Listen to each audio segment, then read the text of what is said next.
Baik, terima kasih atas waktu yang telah diberikan. Saya perwakilan dari kelompok kelas A2C akan mempresentasikan tugas bioteknologi, yaitu agen trombolitik atau ALT klase. Ini nama-nama kelompok kami. Adapun overview materi, yang pertama pengertian ALT klase, upstream proses, downstream proses, analisis kemurnian protein. ALT klase.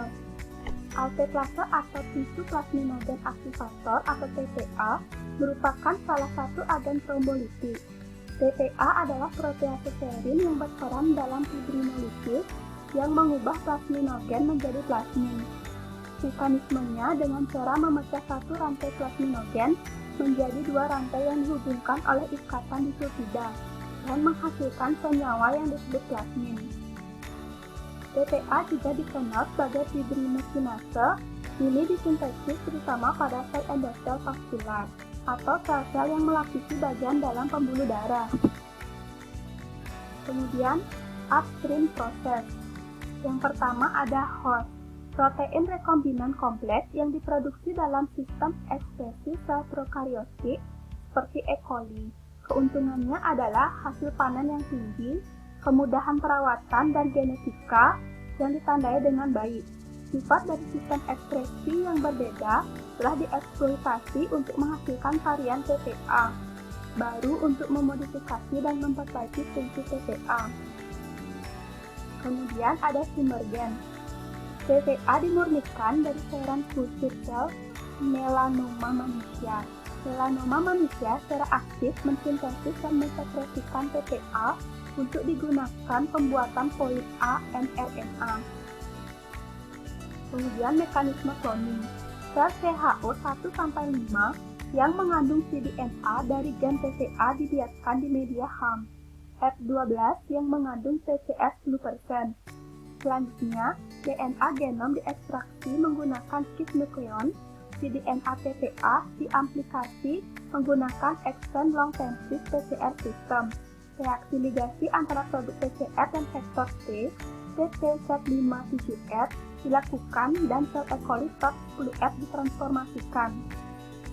Klon rekombinan dipilih dengan menggunakan blue width screening dan sequencing dilakukan dengan menggunakan untaian M13 awal dan M13 akhir untuk memastikan integritas urutan gen.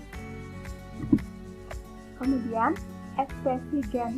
Ekspresi protein rekombinan pada dasarnya dapat diarahkan ke 3 lokasi, yaitu sitoplasma, periplasma, atau media kultivasi. DNA rekombinan yang diperoleh diekspresikan dengan vektor ekspresi spesifik Leishmania, TFX14Z dan TFX14H. Vektor ekspresi ini memiliki 5 dan 3 urutan ribosom kecil subunit. Mereka menghasilkan transkrip tingkat tinggi. Dengan cara ini, transkrip gen terjadi dengan menggunakan RNA polimerase 1. Kemudian, proses fermentasi. Hasil yang telah diperoleh dari proses upstream dikultur dalam media Brand-House infusion broth ditambah dengan 15 mikrogram per mili hemin, streptomycin. Dipilih media kultur padat yang mengandung 50 mikrogram per mili norteurosin dan 25 mikrogram per mili hydromycin B. Downstream proses atau pemisahan dan pemurnian protein. Pemisahan protein secara umum penggunaan mamalia CHO sebagai host merupakan produksi protein ekstraseluler.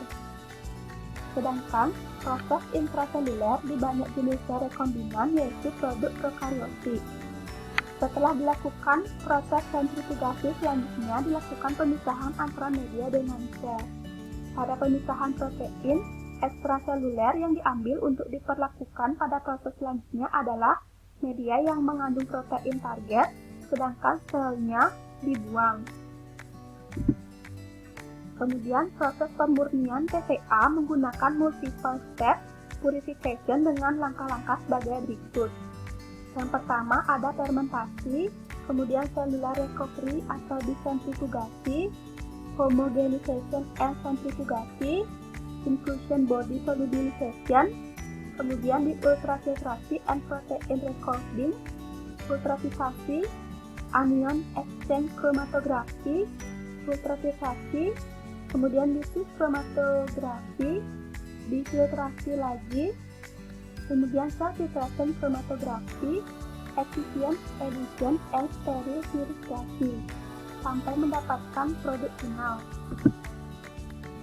Kemudian ion exchange chromatografi. Kromatografi pertukaran ion didasarkan pada prinsip daya tarik elektrostatik reversible dari molekul bermuatan ke masif padat yang mengandung gugus sisi kovalen yang berlawanan dengan muatan berlawanan.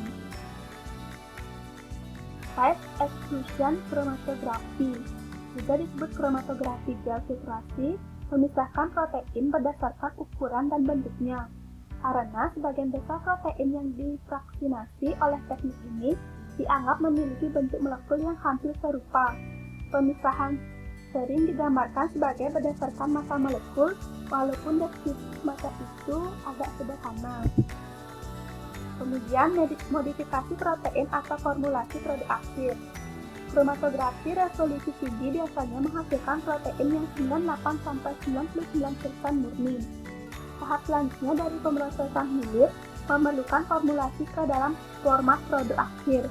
Hal ini umumnya melibatkan penambahan berbagai eksisien, penyaringan produk akhir melalui filtrasi absolut 0,22 mikrometer untuk menghasilkan produk steril, kemudian di freeze drying jika produk dipasarkan dalam bentuk serbuk. Analisis kemurnian protein. Yang pertama ada kontaminan berbasis protein. Untuk memisahkan protein yang diminati dari protein kontaminan tambahan secara klinis, pengotor berbasis protein yang berkaitan dengan potensi aktivitas biologis dan antigenesitas. Sementara, beberapa kontaminan mungkin tidak menampilkan aktivitas yang tidak diinginkan. Kemudian, penghapusan bentuk protein target dari produk. Penghapusan bentuk yang dimodifikasi dengan teknik kromatografi standar selama proses downstream untuk biofarmasi berbasis protein meliputi gel filtrasi dari pertukaran ion. Kemudian yang ketiga, potensi produk. Setiap biofarmasi harus sesuai dengan spesifikasi potensi produk akhir, biasanya dinyatakan dalam istilah unit aktivitas per botol produk. Kemudian yang keempat, penentuan konsentrasi protein. Deteksi dan kuantifikasi protein dengan mengukur absorbasi pada 280 nanometer mungkin metode yang paling sederhana. Pendekatan ini didasarkan pada fakta bahwa rantai samping tirosin dan triptofan menyerap pada panjang gelombang. Yang kelima, deteksi pengotor produk berbasis protein. Suatu kekhawatiran terkait analisis kemurnian berbasis SDS-PEG adalah kontaminan dari massa molekul yang sama dengan produk yang tidak terdeteksi, karena mereka akan bermigrasi bersama. Yang keenam, elektroforensik kapiler. Seperti bentuk elektroforensik lainnya, pemisahan didasarkan pada tingkat migrasi protein yang berbeda pada penerapan media listrik. Dimensi dan sistem ini menghasilkan area permukaan yang sangat meningkat atau seperti rasio volume. Yang ketujuh, high pressure liquid chromatography atau HPLC karena sejumlah fitur yang membuatnya menjadi alat analisis yang menarik. Di antaranya, kecepatan vaksinasi yang baik, resolusi puncak yang superior, otomatisasi tingkat tinggi, dan tersedianya komersial berbagai sistem canggih. Yang ke-8, spektrofotometri massa. Kemajuan terbaru di bidang spektrofotometri massa sekarang memperluas penerapan metode ini untuk analisis makromolekul seperti protein. Dengan menggunakan spektrofotometri massa, elektrofiltrasi sekarang mungkin untuk memutuskan massa molekul standar protein dengan akurasi 0,01%. Kemudian, sequencing N-terminal. N-terminal sequencing dari residu asam amino 20-30 pertama dari produk protein telah menjadi tes kontrol kualitas populer untuk produk biofarmasi karena secara positif menghasilkan protein, kemudian mengkonfirmasi keakuratan urutan asam amino, dan mudah mengidentifikasi adanya bentuk modifikasi dari produk di mana satu atau lebih asam amino hilang dari N-terminal. Yang ke-13, endotoksin dan kontaminan pirogenik lainnya. Pirogen adalah zat yang ketika mereka memasuki aliran darah, mempengaruhi regulasi hipotalamus, suhu tubuh biasanya menyebabkan demam.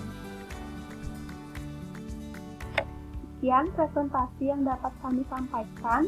Jika ada salah kata, kami mohon maaf dan terima kasih.